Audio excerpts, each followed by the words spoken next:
pengajaran Yesus dilakukan dari kota ke kota, dari desa ke desa.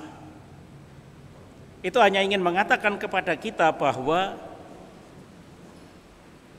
Yesus bergerak menyapa orang dalam setiap keadaannya masing-masing.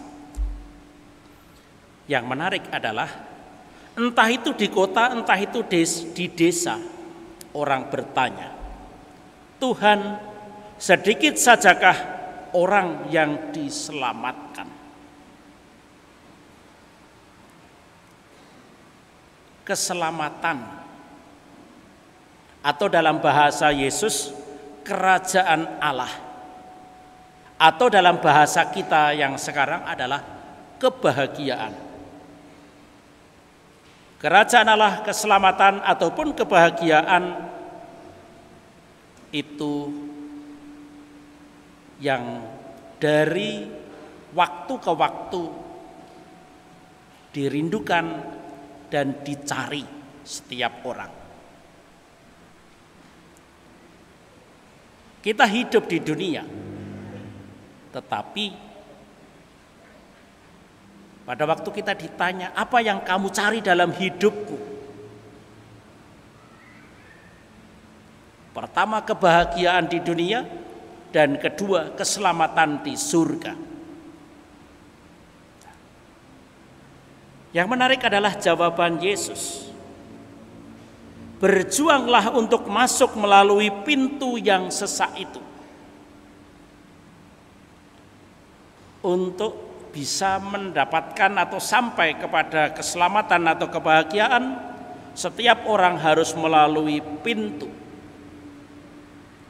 atau dalam bahasa yang lain juga jalan.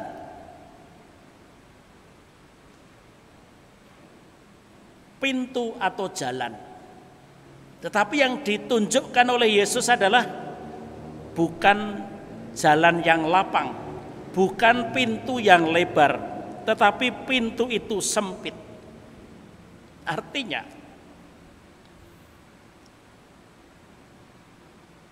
untuk sampai kepada tujuan, jalan atau pintu yang kita lewati itu bukan pintu yang mudah. Tidak bisa kita lenggang kangkung, jalan santai lalu masuk ke dalam kerajaan Allah. Itulah sebabnya mengapa Yesus menambahkan kata kerja, berjuanglah. Hidup ini harus menjadi sebuah perjuangan.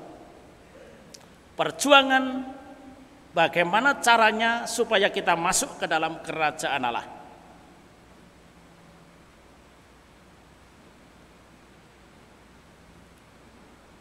Maka dari itu, setelah kata berjuanglah, kita ditambahkan lagi, jangan anggap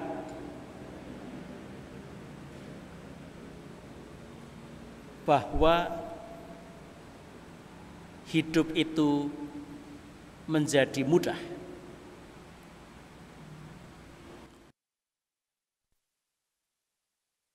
Ada orang Ibrani di sana, kita mendengarkan peringatan penulis surat kepada orang Ibrani tadi. Hai anakku, jangan anggap enteng didikan Tuhan. Jangan putus asa apabila engkau diperingatkannya. Jangan anggap enteng. Jangan anggap angin lalu, jangan sepelekan. Artinya sikap kita ya mesti serius, mesti sungguh-sungguh. Kalau kita menghadapi sesuatu sudah menganggap itu sebagai enteng, kecil gitu. Kalau ternyata kita tidak bisa apa-apa, kita dipermalukan. Tetapi kalau sejak awal kita mengatakan, ya ini sesuatu yang istimewa, sesuatu yang berat, dan kita bersungguh-sungguh di dalamnya, andai kata pun kita itu tidak berhasil, ketidakberhasilan itu pasti juga tidak mungkin 100% tidak berhasil.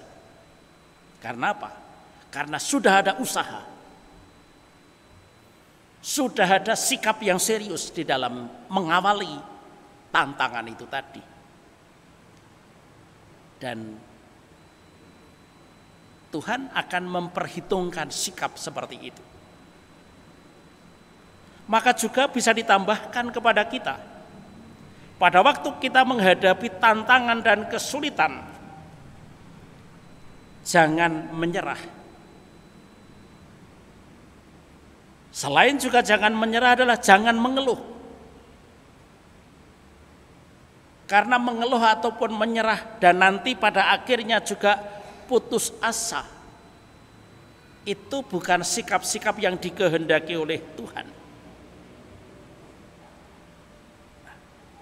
Yang diharapkan dari kita adalah sejak awal menganggap itu serius, dan karena menganggap serius lalu kita mengatur strategi, dan di sanalah kiat-kiat yang perlu diperhatikan. Dan kiat-kiat yang perlu diperhatikan kalau itu terkait dengan didikan adalah disiplin. Fokus. Kalau orang fokus kepada apa yang dikerjakan dan dituju, dia berarti membangun di dalam dirinya prinsip dan kesetiaan serta konsistensi di dalamnya. Nanti hasilnya adalah menjadi orang yang tahan uji. Kalau kita menghadapi ujian demi ujian dari yang ringan sampai yang berat, dan kita memiliki sikap yang sama, itu nanti akan menghasilkan watak, sebuah perilaku. Jangan kita berharap bahwa kita serius, kita sungguh-sungguh itu nanti akan langsung mendapatkan apa yang kita tuju. Hasil itu kita serahkan kepada Tuhan. Yang penting dari kita adalah sikap dasar kita menghadapi segala sesuatu, mengerjakan segala sesuatu dengan sikap hati yang sepenuh hati. Itulah sebabnya mengapa kita juga melihat bahwa Tuhan senantiasa akan melihat sikap hati kita. Kalau kita sungguh-sungguh dan tidak setengah-setengah, tidak menganggap enteng, biasanya Tuhan juga akan memberikan anugerah sebagaimana yang seharusnya atau sebagaimana yang Dia janjikan.